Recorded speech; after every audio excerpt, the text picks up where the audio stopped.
Brussels is expected to finalise a new set of rules aimed at stopping the transfer of EU data to third countries.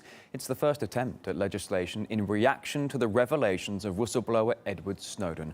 Now, the measure would make America's secret court orders powerless, forcing companies to comply with that of European laws. Now, fines running into billions of euros are designed to discourage anyone from violating the new law. Snowden's findings actually forced EU political groupings to reach agreement over an issue that had caused a 2-year gridlock. Now, among the priorities of the new law is limiting data collection to the minimum necessary, while also protecting an individual's right to erase any private information stored online.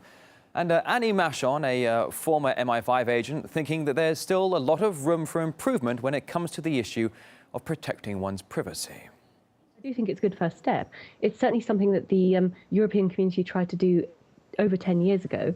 They tried to do 2 years ago and were lobbied out of it by Washington. And Edward Snowden's disclosures have ensured that they now have to do it. One would hope, as Brazil is doing, that we would look at how in Europe we can protect our communications infrastructure, the hardware that's at the base of everything we use.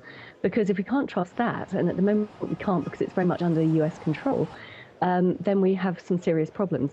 It could also be a very good business opportunity for European countries to develop their own infrastructure and start using things like open source software so that they're not US dependent. And I think that might be the way to go in Europe, certainly, to protect ourselves against this egregious and omnipotent snooping that we've seen over the last few years from the NSA.